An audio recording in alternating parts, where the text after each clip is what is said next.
मिल गया है मेरे साथ चलते चलते, मेरे साथ चलते चलते। वही गीता बस गई है, वही गीता बस गई है, मेरा भाग्य बनते बनते, मेरा भाग्य बनते बनते।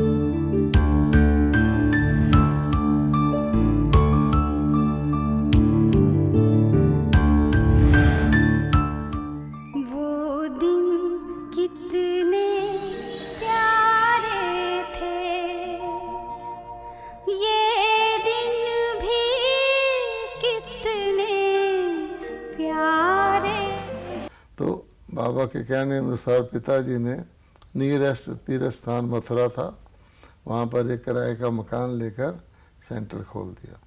तो एक बार बाबा दिल्ली आए थे, तो एक तो वहाँ लिफ्ट विफ्ट का तो सवाल ही नहीं, तो बाबा छत पे जाके क्लास कराई। दिल्ली के सब भाई बहन आए, तो बाबा ने कहा तुम देखो बाबा कौन है, ऑलमाइटी है, और तुम लोग बाबा को गर्भ जेल में जैसे डाला हुआ है। एक इम्पॉर्टेंट यज्ञ की सेवा हो गई। और आज वो रजौरी गार्डन, वो तो किराए का बंगला था, वहाँ एक आध मकान और लिया गया। आज वहाँ पर अपना बाबा का बहुत बड़ा डीडीए ने अलॉट किया हुआ स्थान है। मेरा ख्याल वो पहला ही स्थान था जो डीडीए ने अलॉट किया, वहाँ अपना बाबा का स्थान है।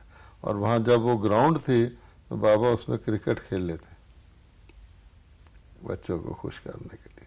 और मेरे पिताजी स्कूटर चलाते थे, मेरे पिताजी ने भी क्रिकेट खेला था, और बाबा उनकी स्कूटर के पीछे बैठ के ग्राउंड में चक्कर भी लगा।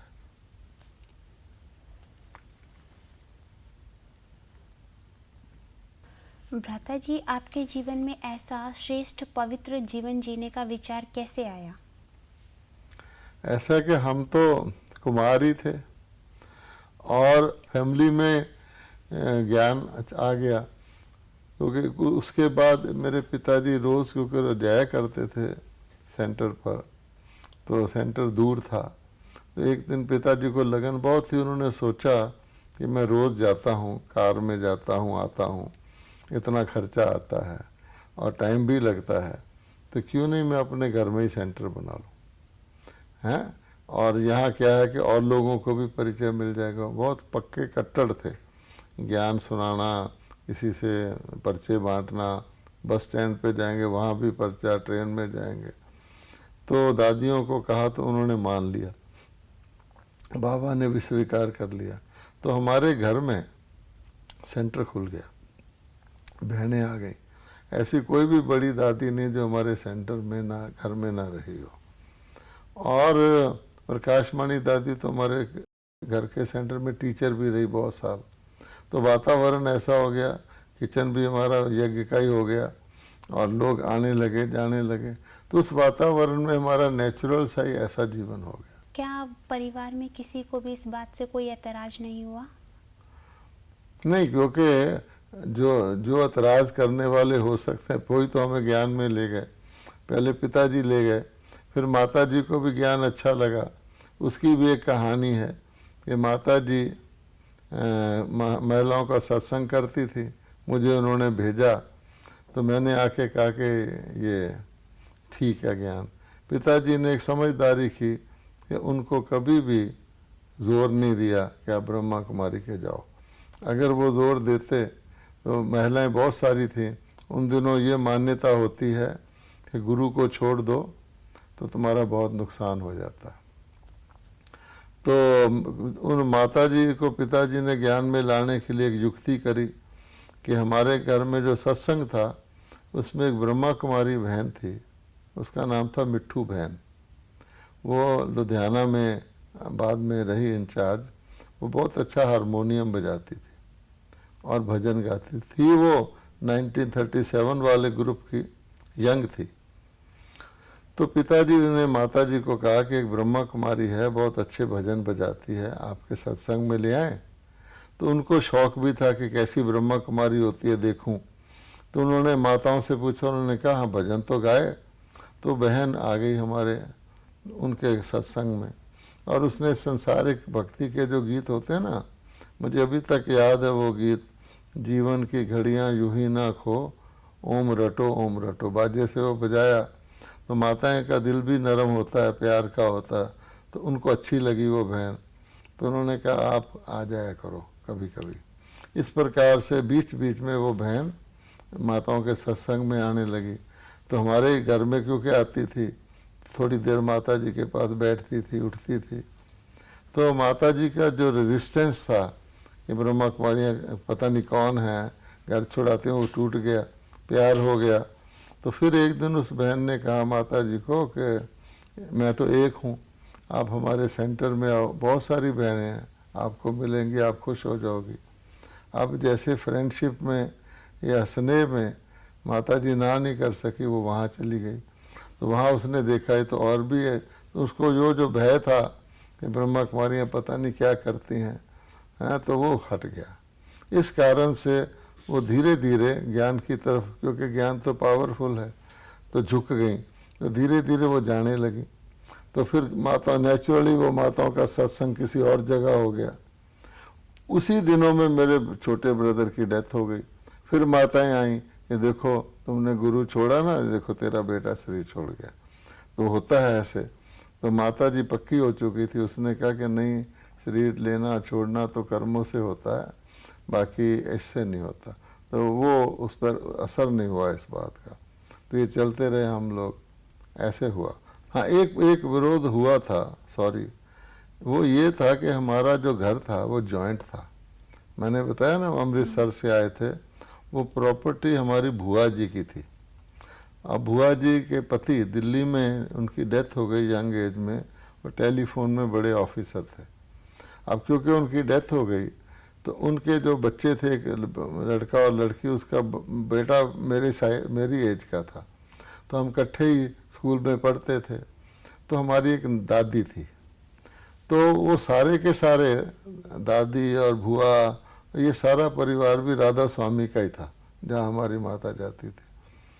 तो क्यों, अब वो ब्रह्मा कुमारी आ गई, तो हमारे घर में सुबह सुबह मेडिटेशन होता था। तो वहाँ रिकॉर्ड गीत बजते हैं, आपको पता है रिकॉर्ड बजते थे। उन दिनों अपने गीत तो नहीं थे, डिवोशनल फिल्म सॉन्ग लगाए जाते थे। तो मेरी बुआ की लड़की एमए में पढ़ती थी। तो मेरी बुआ को थोड़ा ख्याल आता था कि सुबह सुबह रिकॉर्ड लगाते हैं, हमारी बच्ची की पढ़ाई डिस्टर्ब होती है। तो उन्होंने मेरी दादी को भी कहा, क्योंकि दादी बुआ वगैरह इकट्ठे रहते थे। अब मेरे पिताजी उनको कुछ खर्चा भी दिया करते थे, कुछ किराया दिया करते थे। तो मेरी दादी ने फिर पिताजी को कहा कि सुबह सुबह देखो ये गीत लगाते हैं ये लोग, और हमारी उषा उसका नाम था, उसका डिस्टर्ब होता है स्टडी।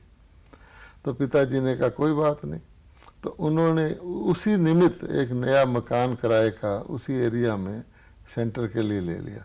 तो सेंटर अलग हो गया। उसका भी फायदा हुआ, क्योंकि घर में सेंटर में कई लोग आने से झिझकते हैं। वहाँ भी प्रकाशमणि दादी हमारी टीचर थी, वो इंडिपेंडेंट हो गया। तो ये इस प्रकार का ऑब्जेक्शन आया था, लेकिन हमने इसका भी फल देखा। जब हमारी दादी काफ़ी बुजुर्ग हो गई और शरीर छोड़ने की उसकी अवस्था आ गई, बीमार हो गई, तो उनको ज्ञान सुनाया जाता था कि गुरुजी, जो राधा स्वामी गुरुजी हैं, आपके गुरुजी आपको लेने आएंगे। जो अच्छी आत्मा होती है उसको विमान में गुरुजी लेकर जाते हैं। तो वो उसने सुना हुआ था सालों साल से। लेकिन हैरानी की बात ये थी कि जब वो ओल्ड एज में थोड़ी उसको तकलीफ होती थी तो कहती थी रिकॉर्ड बजाओ।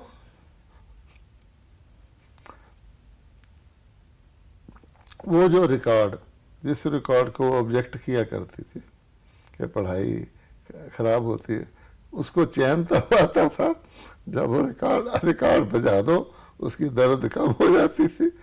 और रिकॉर्ड हट जाए तो फिर तड़पने लगती। तो हमने देखा ये भी एक वंडरफुल असर है ज्ञान का। तो इस प्रकार का ऑब्जेक्शन हुआ था।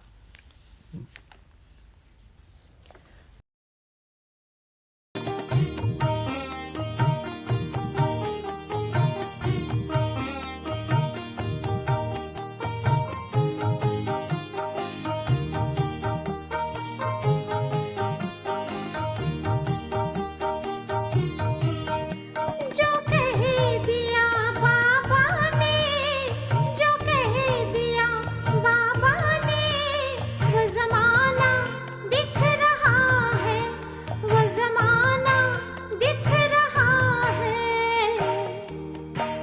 नई दुनिया बन रही है, नई दुनिया बन रही है। श्रीमत पर चलते चलते, श्रीमत पर चलते चलते, मुझे बाबा मिल गया है, मुझे बाबा मिल गया है। मेरे साथ चलते चलते, मेरे साथ चलते चलते। भ्राता जी, मम्मा पापा के साथ आपका कोई ऐसा अनुभव जो बहुत ही वंडरफुल रहा हो, कोई वो बताइए। ऐसा है कि बाबा के साथ जो एक मेरा अनुभव लाइफ टर्निंग था, दुनिया जीवन बदलने वाला, वो इस प्रकार है कि अब मैं ये मानता हूँ कि बाबा की, आप ब्रह्मा बाबा की कोई भी एक बात जो बहुत ही महत्वपूर्ण हो आपके लिए, आप बाबा का मान लो श्रीमत कहो, राय कहो, कहना कहो, तो एक बार ही आप मान लो तो बाबा सारी लाइफ आपकी मानेगा। ये मेरा उस घटना का आज से संबंध है।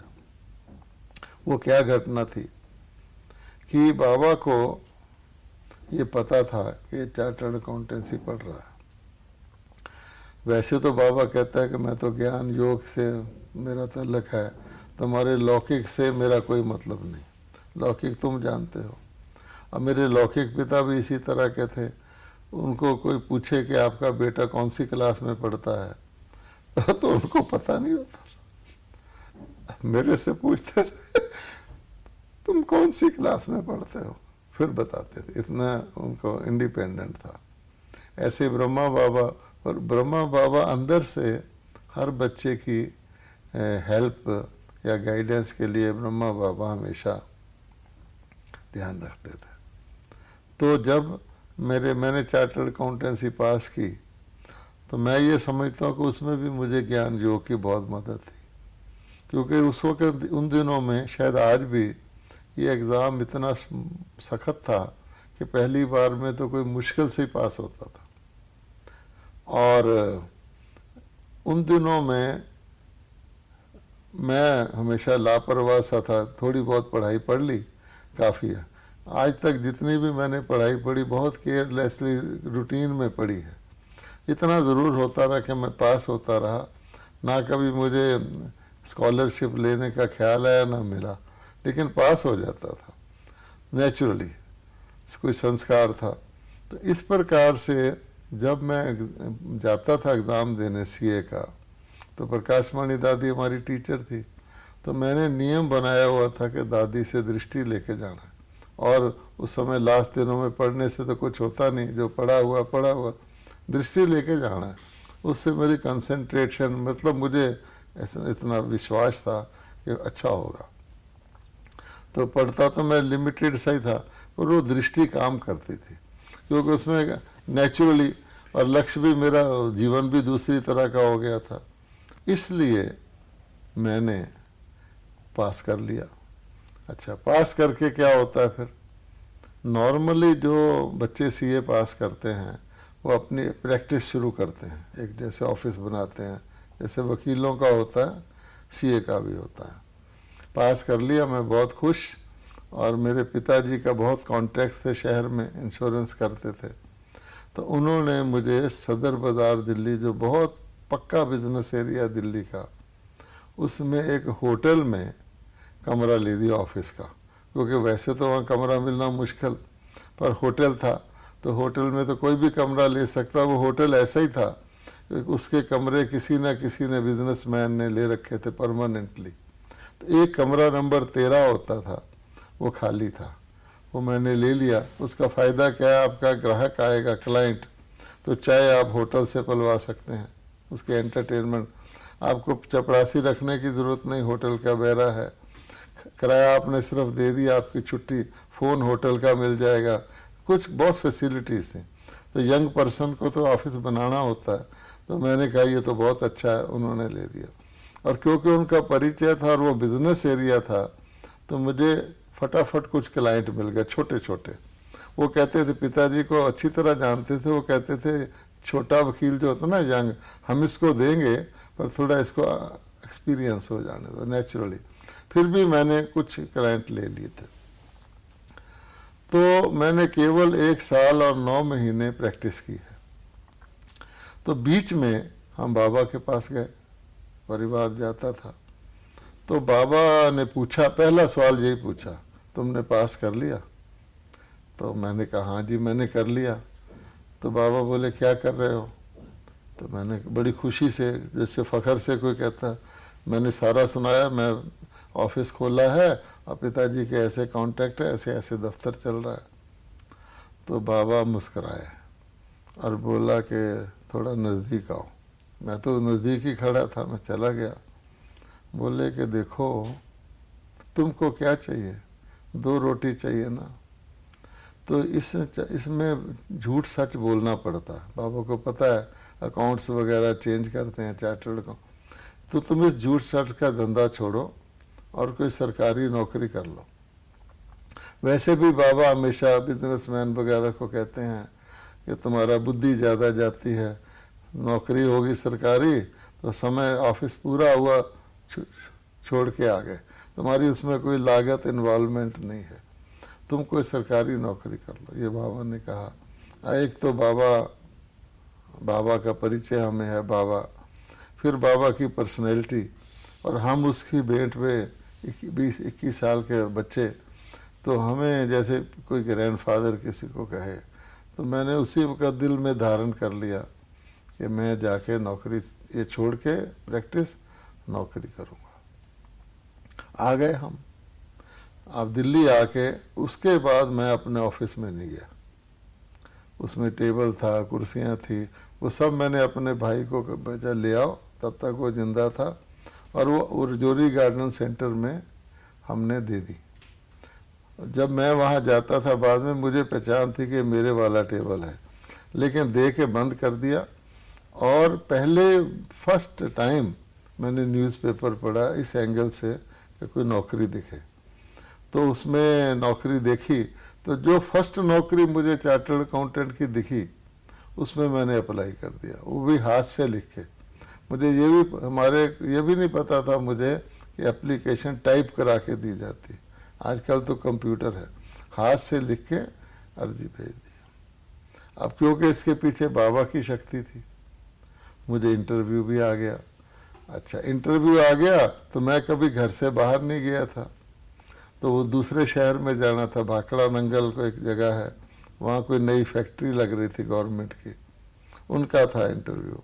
खैर मैं गया, तो जिस डब्बे में मैं गया उसमें 8 लड़के इसी इंटरव्यू के लिए जा रहे थे, और वो टर्मिनल स्टेशन था, तो ट्रेन वहाँ जाके रुकनी थी। तो क्योंकि गवर्नमेंट टीए वगैरह देती है, तो किराया हमें मिल गया था, हम गए। और सारे लड़के बहुत स्मार्ट, आपस में फटाफट इंग्लिश बोल रहे हैं, बात कर रहे हैं, और मैं बिल्कुल कोने में दुबक के जाके बैठ गया और ये सोच रहा था अगर ये जा रहे हैं तो मुझे तो सर्विस वगैरह मिलने नहीं।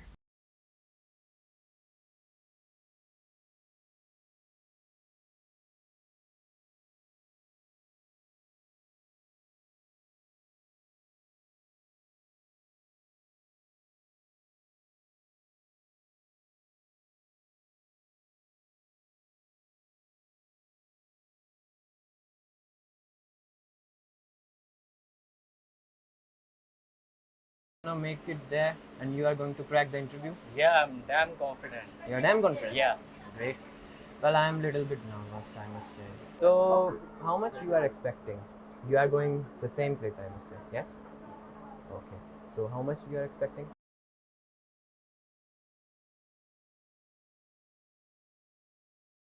कभी घर से नहीं निकला, अंग्रेजी लिखनी पढ़नी अच्छी जानता था, बोलनी नहीं आती थी का। तो ये तो ऐसे बोल रहे हैं।